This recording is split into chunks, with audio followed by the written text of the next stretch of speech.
Chris used a term that I've used about Warner too, which is called the albatross. And albatross is, this thing around your neck that constantly driving you nuts and never helps you, right?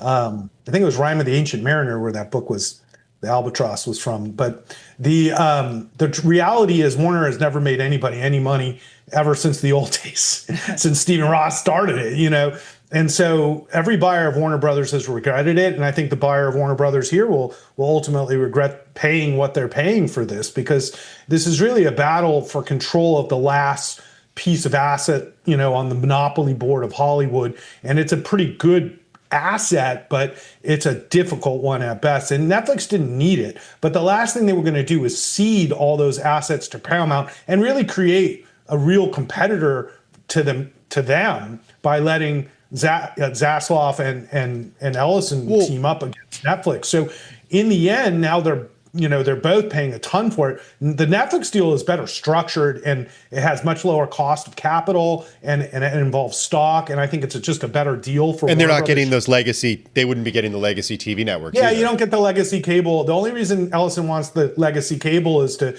shut down CNNs for Trump. And so that's kind of behind the scenes of all this is this battle for CNN. And, the truth is Hastings is a Democrat and Netflix is more of a liberal company. And so, they want to save CNN the way it is and just not be dealing with this. That's not their business. Where Ellison really has more than just money on his mind here. This is about power. And certainly that's where the support from the Trump administration comes for the Ellison bid, is because he wants to kill CNN. So go ahead. Well, Ross, we only have a few minutes, so I want to make sure we get all our questions in.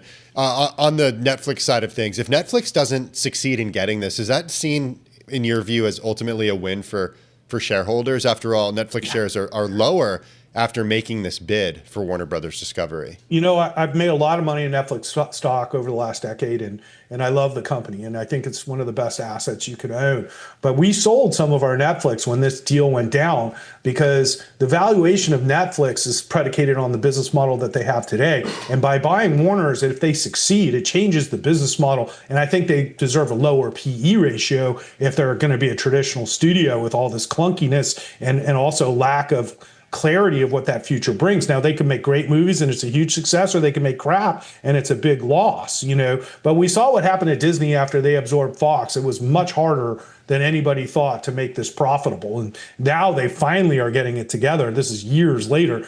So I always thought that Netflix was just bidding it up so that, Ellison would just overpay substantially for this asset and be stuck with it in the end, and then Netflix wins anyways. And that's what ultimately, if Ellison wants the asset, he's going to have to pay $10 billion more for it, and that's the only way Warner Brothers will go for this. And so I do actually expect them to do that at some point. And then if Netflix loses, they really win, and that would bring the stock price back back to 120 and all that kind of stuff. But it would also be great for their overall business because they wouldn't have to put all this capital to work at much lower returns. So, Ross, do you expect, one more offer from Paramount? Another higher offer? And then that's it? And then Netflix says, I'm out?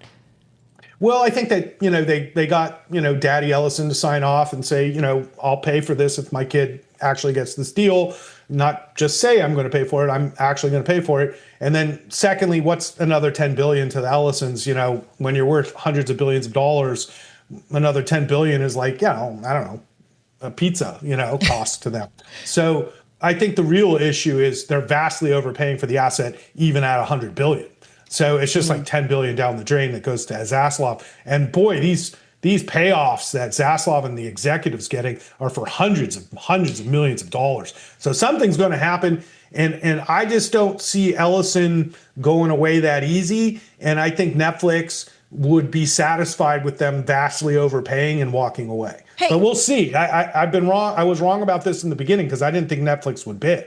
But we'll see how badly Netflix really wants to win versus just win the game of business. Can I ask you, and maybe this is something that's certainly, of course, near and dear to our hearts as we are in the media and news business, and that has changed dramatically over the last 10, 20 years. And I just do wonder how this plays out and what it means for these cable news channels or even these network channels where it does seem like they are being even politicized more than ever. It's not just kind of the venue of cable, but we're now seeing kind of regular linear really being politicized.